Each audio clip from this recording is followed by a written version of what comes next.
Hello friends, welcome to new student lecture video from Subras biology. And आज भी मैं वैसे ही प्रीवियस ईयर्स के क्वेश्चन एंड आंसर्स लेके आई हूँ, इंटरेस्टिंग क्वेश्चन एंड आंसर्स लेके आई हूँ। बिकॉज यहाँ पे आप लोगों को 1 मार्क्स का क्वेश्चन, 2 मार्क्स का क्वेश्चन, 3 मार्क्स का question as well as 5 marks का क्वेश्चन भी मिलेगा। ठीक है, ये है मेरे पास 2017 के anatomy and physiology question paper, जो कि हम आज स्टार्ट करने वाले हैं। बट अगर आप मेरे चैनल पे नए हैं तो चैनल को सब्सक्राइब जरूर कर लीजिए। एंड अगर आपको ये वीडियो अच्छा लगा तो लाइक भी कर देना, because that motivates me to make more videos like this. ठीक है, तो एंड कमेंट भी करना अगर आप लोगों को कुछ डाउट लगता है। एंड अगर आपके पास क्वेश्चन पेपर्स है then you can send me through my Instagram ID. My Instagram ID is there in the description link, Subras biology. ठीक है, तो चलिए स्टार्ट करते हैं without wasting our time. So first question I have with me is that, यहाँ पे आप लोगों को फर्स्ट पार्ट में आप लोगों को एनाटॉमी क्वेश्चंस दिया गया है एंड सेकंड पार्ट में आप लोगों को फिजियोलॉजी क्वेश्चंस दिया गया है। तो physiology is more interesting than anatomy, right? तो फिजियोलॉजी से ही स्टार्ट करते हैं। यहाँ पे आप लोगों को 3 मार्क्स का क्वेश्चन है और उसके बाद मल्टीपल चॉइस क्वेश्चन है। तो पहले हम लोग फिजियोलॉजी के क्वेश्चन एंड आंसर डिस्कशन करेंगे एंड उसके बाद we will move towards the anatomy questions. ठीक है, तो चलिए स्टार्ट करते हैं सेक्शन बी में, फिजियोलॉजी क्वेश्चन में। तो first question we will move into there. The first question here is given as you can see in the screen. Short note पूछा गया है आप लोगों को। यहाँ पे आप लोगों को फर्स्ट क्वेश्चन है हीमोग्लोबिन। मोस्ट इजीएस्ट क्वेश्चन ना, बिकॉज हीमोग्लोबिन क्या है हमारे बॉडी में, इसका इंपॉर्टेंस क्या है सब लोगों को पता है, क्योंकि हमारा जो हीमोग्लोबिन ऑलवेज हम ईयरली बेसिस पे चेक करते रहते हैं। तो वो जो हीमोग्लोबिन होता है वो क्या होता है यहाँ पे पूछा गया है। तो इसका शॉर्ट फॉर्म में आप लोग लिख सकते हो HB और haemoglobin. So it is a carrier of oxygen in our body. हमारे बॉडी में हम जो ऑक्सीजन लेते हैं वो मतलब वो जो टिश्यू में ट्रांसफर होता है वो कैसे ट्रांसफर होता है? Through this hemoglobin. ठीक है, hemoglobin is divided into 2 parts. Iron part, heme part is called as iron part and that is globin part is the protein part. ठीक है, this is called as hemoglobin. तो इसका 3 functions है। Main importance क्या है? 3 marks का question है। इसका फर्स्ट पहले आप लोगों को ये लिखना है कि हीमोग्लोबिन क्या है। So it is a career of oxygen. ठीक है, फर्स्ट ऑफ ऑल ये आप लोगों को लिखना है, haemoglobin is present in RBCs और रेड ब्लड कर्पस्कल्स और अदरवाइज कॉल्ड एज एरिथ्रोसाइट्स। तो वहाँ पे आप लोगों को हीमोग्लोबिन मिल जाएगा। अगर आप लोग कभी चेक किए होंगे कि हीमोग्लोबिन क्या है, मतलब आप लोगों का नॉर्मली फीमेल का जो हीमोग्लोबिन रहता है 11 से 13 तक रहता है एंड जो मेल का रहता है that is the normal range is between 13 to 15 16 varies. ठीक है, तो ये इसका नॉर्मल रेंज है। तो हीमोग्लोबिन का फंक्शंस क्या है ये आप लोगों को 3 पॉइंट्स में लिखना है ताकि आप लोगों को 3 मार्क्स इजीली मिल जाए। सो इसका काम यही है कि it is essential for transferring oxygen in your blood, क्योंकि ब्लड में ही तो हमारा एरिथ्रोसाइट्स और आरबीसी और रेड ब्लड कर्पस्कल्स रहते हैं। तो जैसे कि हमारा हीमोग्लोबिन जो है आरबीसी के अंदर में रहता है, तो ये ऑलवेज अपने लाइफ स्पान बिल्कुल आरबीसी के अंदर में ही रहता है till the destruction of that particular RBC और the erythrocyte. It is produced in bone marrow. Bone marrow में ये प्रोड्यूस होता है विद इन द आरबीसी। उसके बाद ये क्या होता है ना, इट डाइज और it is destroyed in the spleen. ये आप लोगों को भी लिखना है। ठीक है, तो this is all about the haemoglobin. So next move towards the next question and the next question as you can see in the screen that is the gastric juice. Gastric juice क्या होता है? Gastric juice कहाँ पे present होता है? So gastric juice is present inside the stomach in the mucous membrane. It is secreted by the mucous membrane for what? To inhibit the microorganisms.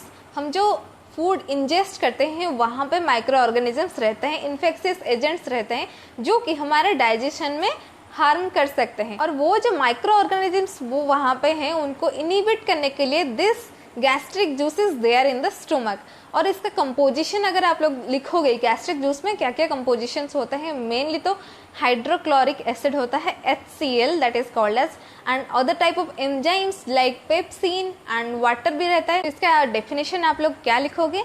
It is a thin watery acid digestive fluid secreted by the glands of the mucous membrane in the stomach having 0.2 to 0.4% free hydrochloric acid as well as enzymes, other enzymes like that of the pepsin.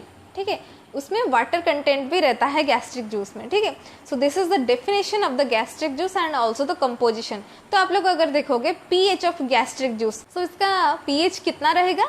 1.5 to 3.5 is the pH of this gastric juice. उसके बाद आप लोगों को इसका definition लिख दिया, pH लिख दिया। नेक्स्ट उसके बाद आप लोगों को फंक्शन लिखना है, ठीक है।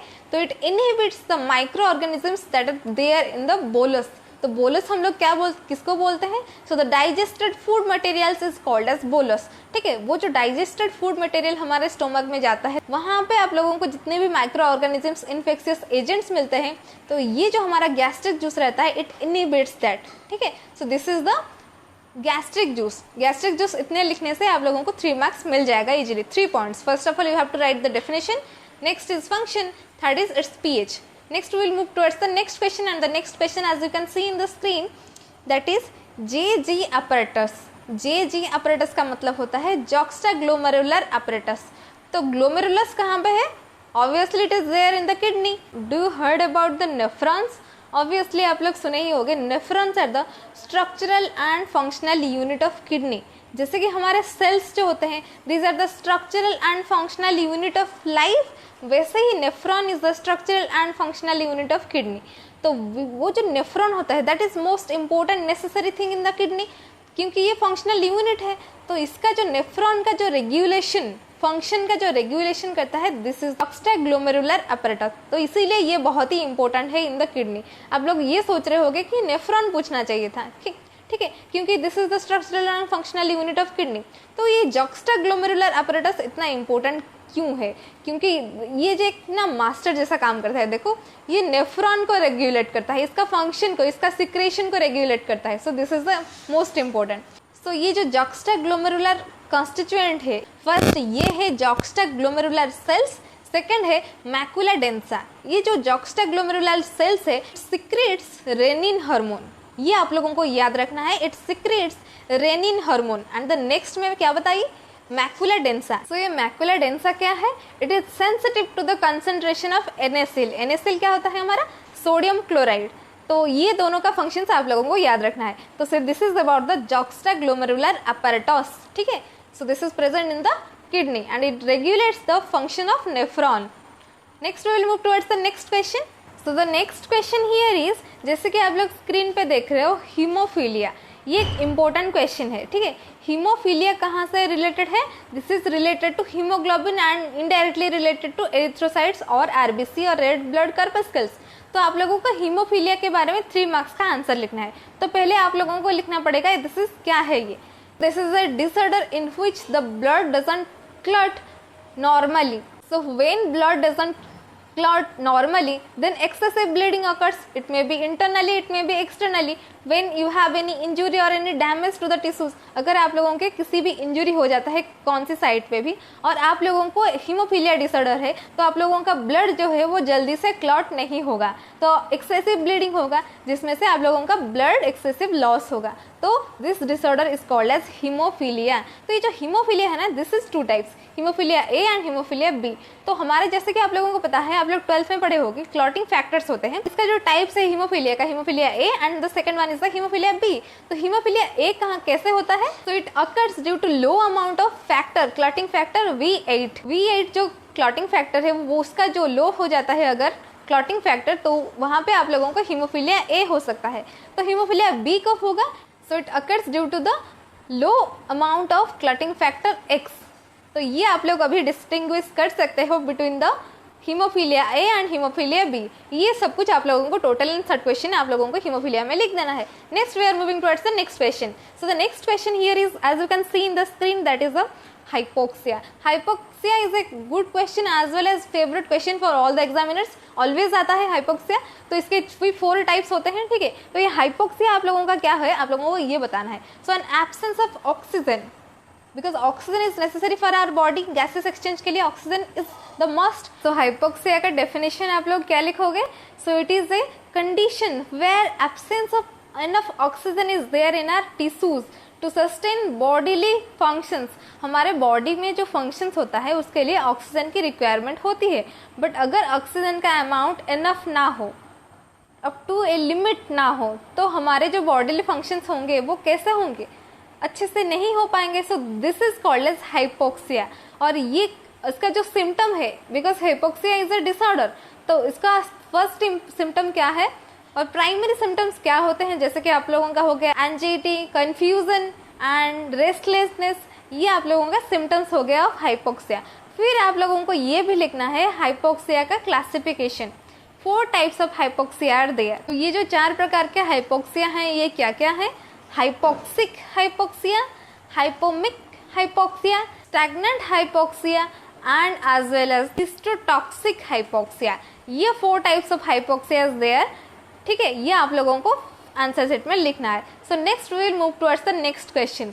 अगर आप लोग बोर हो रहे हो तो थोड़ा सा पानी P low, because this class will be a longer class. ठीक है, longer than 20 minutes I think. Video बनाने के टाइम पे मैं यही सोच रही हूँ, बट पता नहीं कितना टाइम का होगा। Okay, so next move towards the next question. ठीक है, so the next question and the last short question, उसके बाद आप लोगों का इंटरेस्टिंग मल्टीपल चॉइस क्वेश्चन आने वाला है। Don't get bored. ठीक है, सो यहाँ पे आप लोगों का last question, last short question physiology का ये दिया गया है, सरफेक्टेंट क्या है? Surface surfactant. सरफेक्टेंट क्या होता है? तो these are the compounds that lowers the surface tension between 2 liquids और गैस एंड लिक्विड्स और लिक्विड्स एंड सॉलिड्स। तो ये होता है आप लोगों का surfactant. It may be used as a detergent, wetting agent, emulsifiers, foaming agents, dispersant. ठीक है, ये आप लोगों का यूज होता है। उसके बाद आप लोग सोच रहे हो कि इसका एग्जाम्पल क्या होगा। इसका एग्जाम्पल में आप लोग सोडियम स्टीयरेट लिख सकते हो। ठीक है, तो this is the example, sodium stearate is the example for this surfactant. ठीक है, तो उसके बाद हम लोग चलते हैं हमारा जो इंटरेस्टिंग क्वेश्चन, उसका आप लोग रैपिड फायर बोल सकते हो। 10 सेकंड में आप लोग मुझे आंसर देख सकते हो, या फिर आप लोगों को अगर नहीं पता है उसके बाद फाइनली मैं आप लोगों को आंसर बता दूंगी। ठीक है, तो चलिए स्टार्ट करते हैं हमारा जो MCQ बेस्ड क्वेश्चंस। गाइज उठ जाओ अभी अगर आप लोग थोड़े नींद में चले गए हो तो। ठीक है, तो चलिए स्टार्ट करते हैं हमारा फर्स्ट क्वेश्चन।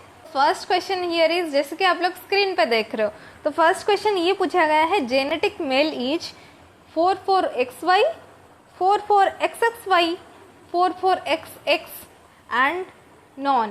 तो ये सब कुछ XXY XY ये सब कुछ क्या होता है? ऑब्वियसली हमारे क्रोमोसोम्स होते हैं। तो मेल के पास ऑब्वियसली XY क्रोमोसोम्स रहता है एंड फीमेल के पास XX क्रोमोसोम्स रहता है। तो यही क्वेश्चन को वो थोड़ा घुमा के ये पूछा है, तो आप लोग थोड़ा कंफ्यूजन में आ रहे हो, बट टाइम लो, मुझे बताओ कि इसका आंसर क्या होता है। अगर आप लोगों को पता है तो कमेंट सेक्शन में बताओ, अगर नहीं पता है फिर भी थोड़ा गेस करके भी आप लोग मुझे कमेंट सेक्शन में बता सकते हो। ठीक है, the answer is genetic male का क्या होगा? ऑब्वियसली XY होगा। So the answer is option number A, 44XY. So next we are moving towards the next question, and the next question here is RBC is in which shape? उसका shape कैसा रहता है? Biconcave disc, cylinder, spear and cone. तो answer क्या होगा? Take your time and answer me. Okay, तो obviously it is biconcave disc. So the option number A is the right answer. Next we are moving towards the next question, and the next question here is all are clotting factors except, यहाँ पे जितने सारे भी आप लोग देख रहे हो, prothrombin, heparin, fibrinogen and calcium plus plus. तो आप लोगों को ये चूज करना है क्लॉटिंग फैक्टर का क्या मतलब होता है, विच हेल्प्स इन क्लॉटिंग. तो यहाँ पे ऐसे 3 चीज़ें हैं विच हेल्प्स इन क्लॉटिंग. बाकी एक चीज़ है जो कि which acts as a anticoagulant, means it is against the clotting factor. तो ये आप लोगों को बताना है. So the answer is obviously the option number C, answer is heparin. ठीक है. So next we are moving towards the next question, and the next question here is majority of adult hemoglobin. Haemoglobin के बारे में हम लोग बात कर लिए हैं. तो यहाँ पे आप लोगों को ऑप्शन ये दिया गया है alpha 2 beta 2, A2 gamma 2, alpha 2 gamma 2 and A2 epsilon 2. तो इसका आंसर क्या होगा? जैसे कि मैं बताई थी, it is made up of haem and globin. ठीक है, haem is the iron part and globin is the protein part. The answer is alpha 2 and beta 2. ठीक है. So next we are moving towards the next question. जैसे कि आप लोग screen पर देख रहे हो, pacemaker of human heart. Human heart का पेस मेकर क्या है या फिर कौन है? यहाँ आप लोगों को ऑप्शन दिया गया है SAN, option number B Purkinje fibers, C AVN and fourth one is the atrial muscles. Obviously the answer will be SAN. SAN का मतलब क्या होता है? Sinoatrial node. तो ये कहाँ पे रहता है, इसका फंक्शन क्या है? It is present in the human heart, obviously in the upper chamber of the human heart, जहाँ पे it gives an electric impulse. And उसके बाद क्या हो जाता है, हमारा जो एट्रिया है that कंट्रैक्ट्स.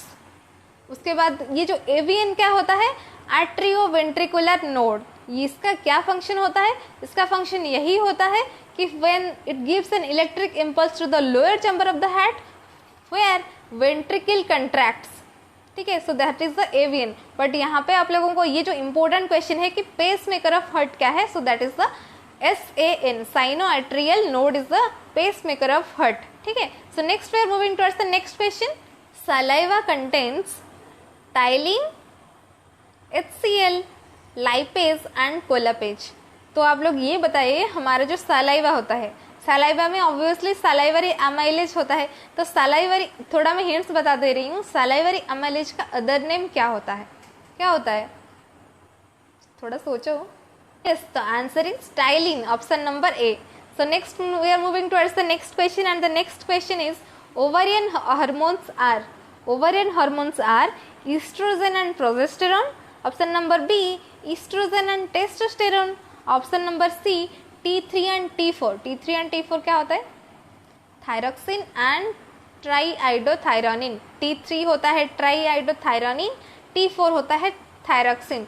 These two are the thyroid hormones and option number 4 is the renin angiotensin। तो आप लोग मुझे ये बताइए यहाँ पे कौन सा ऑप्शन ओवरियन हार्मोन है? So the answer is obviously A, estrogen and progesterone। So next we are moving towards the next question and the next question is all are WBC except। तो आप लोग ऑप्शन स्क्रीन पे देख रहे हो, T lymphocytes, B lymphocytes, neutrophils and normoblast. तो T lymphocytes obviously हमारे lymphocytes जो हैं वो वाइट ब्लड सेल्स या फिर वाइट ब्लड कार्पस्कल्स आप लोग बोल सकते हो, ठीक है।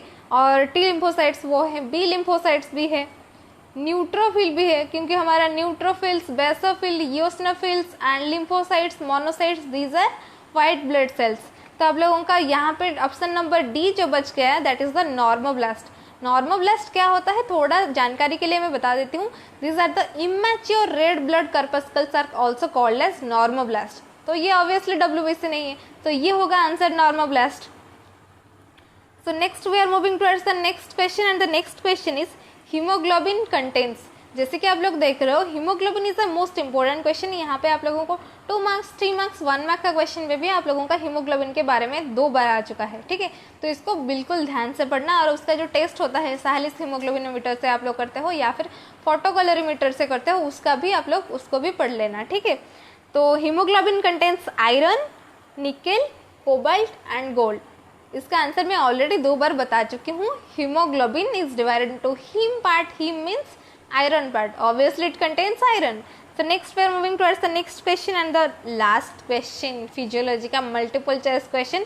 सोच समझ के आंसर देना, ठीक है। So emulsification is an essential step in the digestion and absorption of। emulsification जो process है, this is a essential step, most important step। कहाँ पे? in the digestion and absorption of what? तो option number A is carbohydrate, option number B is protein, option number C is fat and option number 4 is water। Take your time and answer में, because ये आप लोगों का 12th पे भी important question था, ठीक है। तो एमल्सिफिकेशन कहाँ पे होता है या फिर एमल्सिफिकेशन क्या होता है, ठीक है। So obviously the answer is option number C, fat.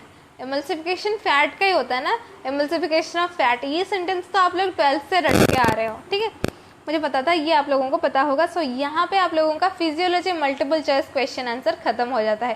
So next we will move to the next question. चले क्या एनाटॉमी पे?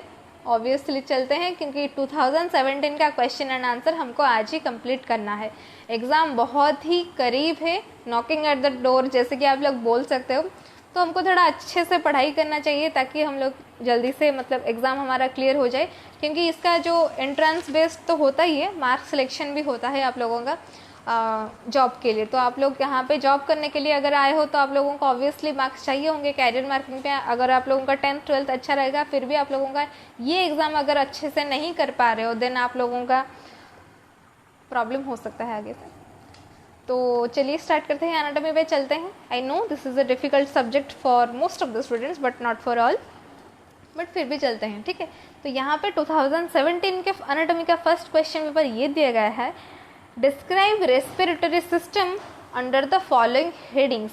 यहाँ पे आप लोगों को डायरेक्टली क्वेश्चन ये नहीं पूछा गया है जैसे कि पूरे रेस्पिरेटरी सिस्टम आप लोगों को लिखना है, कौन कौन से पार्ट हैं, मतलब जैसे कि आप लोगों का नोज, फिर उसके बाद आप लोगों को ट्रैकिया, ब्रोंकाई, ब्रोंक्यूल्स, ये सब कुछ आप लोगों को नहीं लिखना है। आप लोगों को ये पूछा गया है रेस्पिरेटरी सिस्टम के हेडिंग पे आप लोग 3 क्वेश्चंस दिया गया है, फिर से आप लोगों को आंसर उस पर लिखना है। तो क्या क्वेश्चन दिया गया है आप लोगों को ये लिखना है। So external features of longs का जो है एक्सटर्नल फीचर्स आप लोगों को लिखना है। तो क्या लिखना है, तो ये फर्स्ट क्वेश्चन से आप लोगों को पता चल गया होगा। So the lungs are a spongy organs, ठीक है, ये स्पॉन्जी ऑर्गन्स है and that are present in the thoracic cavity and this is present for the gaseous exchange. We take oxygen and exit the carbon dioxide. वो जो gaseous exchange होता है, main organ in our body is lungs. So lungs is the gaseous exchange. Lungs helps in the gaseous exchange. तो यहाँ पे आप लोगों को ये लिखना है, या आप लोगों को ये पूछा गया है कि external features of longs, long का एक्सटर्नल फीचर्स क्या है आप लोगों को ये लिखना है, ठीक है। So the lungs are located on chest region on either side of the heart रहता है बीच में, उसके साइड में आप लोगों का लॉन्ग्स रहता है। तो इसको आप लोग कैसे लिखोगे, so the lungs are located on the chest on either side of the heart and on the rib cage, उसको साइड में उसको मतलब कवर करके क्या है, रीब केज है, ठीक है। तो इसका शेप कैसा है, so they are conical in shape and in the narrow ended apex जो रहता है नैरो एंडेड रहता है एंड उसका जो बेस है broad base in the diaphragm that rests on the diaphragm. तो आप लोगों को ये जो वर्ड्स मैं बता रही हूँ जैसे कि थोरेसिक कैविटी हो, चेस्ट हो और आप लोगों का on either side of the heart and उसके बाद नैरो अपेक्स, ठीक है, और उसका जो ब्रॉड बेस, ये सब वर्ड्स एनाटॉमी में बहुत ही इंपॉर्टेंट है। इसको आप लोग रट लो, याद कर लो, जो भी करना है कर लो, बट आप लोगों को एग्जाम में लिखना है, यूज करना है, इसको इम्पोर्टेंट है, ठीक है। तो next we are moving towards the section B question. तो ये पूछा गया है name the bronchial divisions that are involve. थोड़ा सा मैं एनाटॉमी के बारे में बता दे रही हूँ। सो that is this is the nose, उसके बाद नस्ट्रिल्स, उसके बाद आप लोगों का आता है ट्रैकिया, ट्रैकिया के बाद trachea is divided into bronchi and bronchi is divided into bronchioles and mainly हमारा जो गैसियस एक्सचेंज होता है ये होता है एल्वेली पे। So alveoli is the centre for the gaseous exchange in the lungs. तो ये आप लोगों को ये पूछा गया है नेम द ब्रोंकियल डिविजन्स। हमारा जो ब्रोंकाई है उसका जो डिविजन्स है, ब्रोंकस जो डिवीजन है उसका, ये आप लोगों को लिखना है, इन्वॉल्व जो है उसको आप लोगों को लिखना है। तो आप लोग क्या लिखोगे इस पे, तो चलिए ट्रैकिया से ही स्टार्ट करते हैं। Trachea is divided into primary bronchi और प्राइमरी ब्रोंकोस। सिंगुलर फॉर्म है ब्रोंकोस एंड प्लूरल फॉर्म है ब्रोंकाई।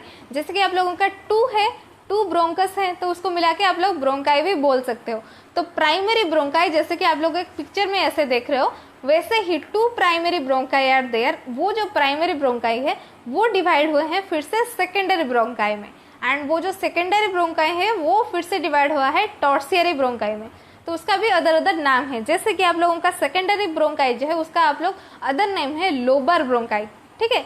लोबर ब्रोंकाई उसका नाम क्यों है, because it delivers air to the lobes of left lung, ठीक है। हम पहले एक ही लॉन्ग्स के वन साइड लेफ्ट लॉन्ग के बारे में ही बात करेंगे एंड वो जैसे ही लेफ्ट लॉन्ग में जैसा होता है same to same right lung पे भी वैसे ही डिविजन्स होते हैं। तो लेफ्ट लॉन्ग के बारे में हम लोग बात कर रहे हैं। तो लेफ्ट लॉन्ग में आप लोगों का primary bronchi, secondary bronchi and the third tertiary bronchi. तो this is the bronchial divisions involve in the respiratory system. ये आप लोगों को लिखना है। उसका जो अगर आप चाहो तो स्कीमेटिक डायग्राम करके भी लिख सकते हो।